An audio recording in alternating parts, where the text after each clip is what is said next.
This is unbelievable. I realize certain natural disasters hit, and that's life in the world and in America and in California. But this was foreseeable, and I think we're seeing largely preventable. Your take? You're going to have this happen in Southern California. I mean, the Santa Ana winds blow. There was going to be a fire yesterday, no matter what. Some people are like, "Oh, was it a gender reveal party that sparked it? Was it this? Was it that? Was it a homeless encampment?" Probably one of them was. But on days when there's 100-mile-per-hour Santa Ana winds coming down from the canyons and there's no humidity, there's going to be a fire, especially if there's some brush in the hills. So the question is, what do you do to prepare for it? There's a couple of things that California has done very, very badly, not just in terms of fighting the fire, but you're going to hear in the coming days people talking about how, oh, it's weird, I don't have insurance for my home. Fire insurance companies or home insurance companies have been fleeing the state because of California's price controls on the insurance industry for years. So California tells people who live in fire-prone areas, like let's say Malibu, which is going to be evacuated if it hasn't been already today, very, very fire prone. Steep canyons, drought conditions, wind comes through.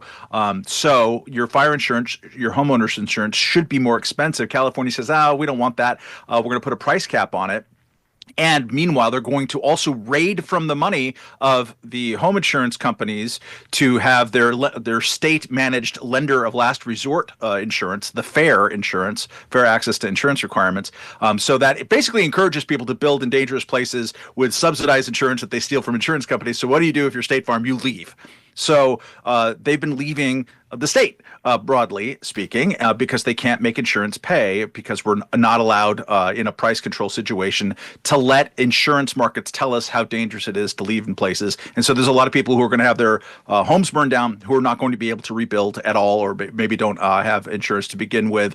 All that is a state-managed problem. It shows that people don't have a basic sense of economics of how to deal with a predictable risk. And again, this risk has been predictable since the time of the Tongva and the Chumash sitting on the hills. We have a fire ecology in Southern California, where I'm from, and we all have dear friends who we're worried right now and crossing our fingers that their homes haven't been destroyed in the Palisades and also in the foothills, and it breaks my heart. And we need to do a better job. California needs to do a much better job of mitigating and planning for these very, very predictable catastrophes that happen.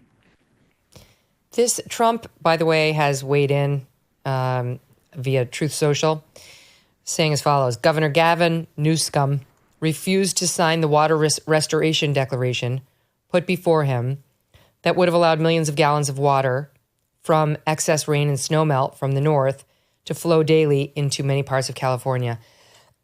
Excuse me. Including the areas that are currently burning in a virtually apocalyptic way. It goes on from there. Kmele, what do you make of what's happening here? Well, I mean, I was thinking a lot about Mayor Bass today, and the reporting that I just saw that she had cut the fire department's budget by like $17 million this year, which is not a great look for her. All of the stuff that Matt underscored, being a good California boy, and I currently reside in California, are all things that I'm pretty familiar with as well. I mean, there was a huge piece back in 2020, and we see this every once in a while about the Forest Management Service and various other government agencies. So it's, federal, state, and local, who are fully aware of these problems, who have not nearly done enough to get rid of a lot of this like undergrowth, this fuel, this dry fuel that is just waiting to burn. I think that what had been recommended back in 2020 was that they'd be burning something like 1 million acres per year.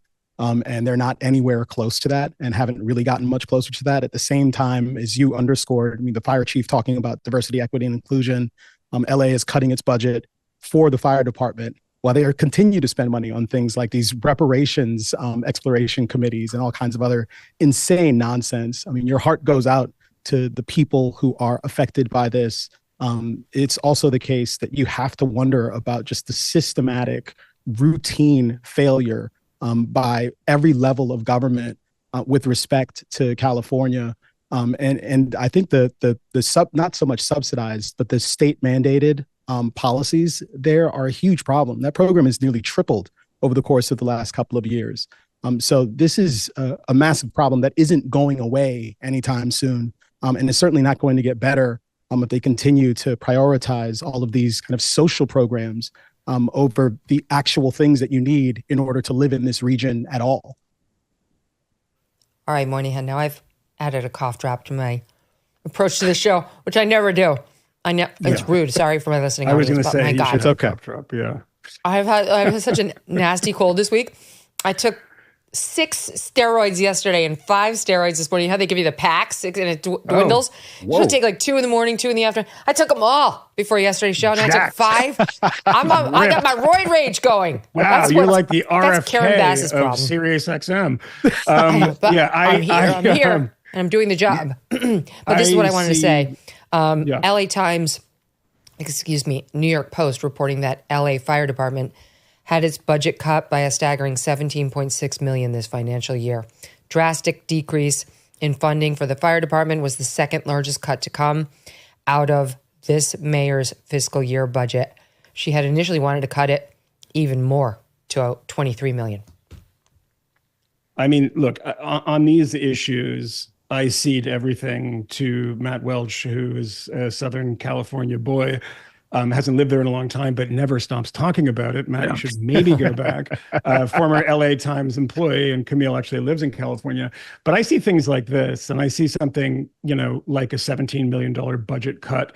And, as somebody from the outside who has no particular expertise in the fires that are always afflicting Southern California, one would presume that, beefing up the fire department, not cutting $17 million from the budget would be the first thing that one might do, particularly considering that California has one of the heaviest tax burdens of any country in the state, in the union. I mean, you look at how much money that they're gathering in taxes and where is it going? I mean, that's what I would love to see of like where in LA County is that money going? Otherwise, I mean, obviously they have an enormous amount of money in their hands to deal with a homelessness problem, which has not, been dealt with. So maybe we should reroute some of that money towards the fire department. A couple of other small things is that one, I mean, Matt said, we have friends and, she did tweet about it. So, I feel okay saying it, is that our friend Kennedy has a house in the Palisades. And Matt and I were talking before this, like we were looking at videos and we're like, oh my God, is that Kennedy's house? Because we've all been there. And, so we have friends that are just on the front lines of this.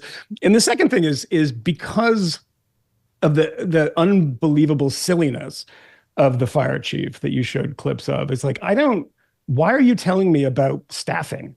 Nobody cares about the staffing of the post office in California. Mm-hmm. What are you telling me about your staffing policies? We don't need to know. But they're telling you that because they want you to think, look at, there's such great people. But let's move away from her for a second, who seems like a thoroughly ridiculous individual, and just praise the firefighters. I mean, 2 people have died. Look at that photograph from the plane. That looks like CGI from an apocalyptic Hollywood movie. And I looked this morning in terror, and I say, this must have killed X number of people. God knows that number is unfortunately going to increase, but I saw that we have a confirmed 2 people died in a fire that big. They should have never gotten that big. It should have been contained. There should have been policy. We know that this is what happens in Southern California. But on the positive side, if we can find a small silver lining, is that, the people that are fighting this fire are, doing yeoman's work here. They're doing quite a job that they should be praised for. I am just reading now. This is unbelievable. This is today. Karen Bass has sent out a tweet.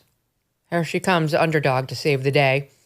That reads as follows. As Angelenos start their Wednesday morning, there will be notable impacts to air quality with winds pushing smoke across the LA area.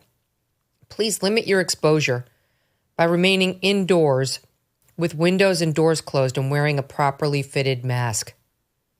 Oh my God. That's her messaging? That's underdog? And what she's going to do? Where's the tweet about the fire hydrants? About what the plan is to save the lives of your citizens? Stay inside and wear a mask? Matt Welch, all over the world right now, we are seeing people push back on these leftist politicians and the messes they've created Is this going to happen even in California after something as disastrous as this?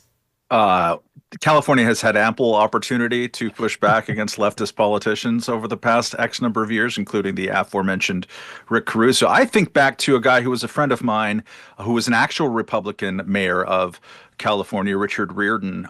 He, unlike Karen Bass, responded to the many tragedies that unfolded in Southern California in the early 1990s. And I'm not just talking about the OJ trial, but especially to the Northridge earthquake. That's where he found his footing as mayor. And, you know, that damage is way beyond the city limits of L.A. And let's remember that L.A. County is a much more important entity, government entity than the city council and the mayorship.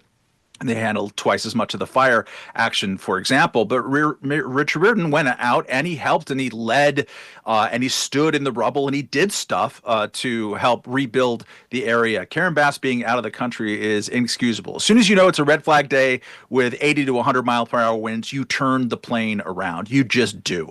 There are things for you to do, if nothing else than to show your face and to be with your people who are actually fighting these fires. She was in Ghana at the request of President Joe Biden to honor an inauguration ceremony of some sort. Why?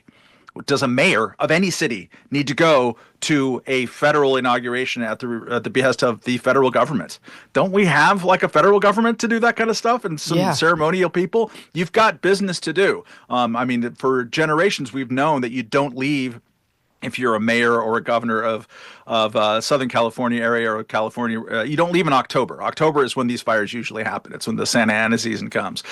She should have turned that thing around. It's infuriating. The mask, I understand. This is not a COVID situation. If I was in California today, no, you know what, though? Can I tell you something? I would wear a mask. Let me tell you something. We actually went through this in Connecticut. I don't remember the month. It was like over the past 12 months where we had bad fires from Canada that were blowing smoke. And it was bad. Like it smelled. It must have been in the summer. I don't know. It was close enough to the summer that the kids were in the pool. In any event, and the instinct was actually to put on a mask because it was like, oh my God, I can smell it. I can smell it strongly. And then we consulted with some doctors who were like, it does absolutely nothing. No, like once again, that unless you have like a real hazmat mask, that mask will do nothing for you. The point is, if it's bad enough, you should get out.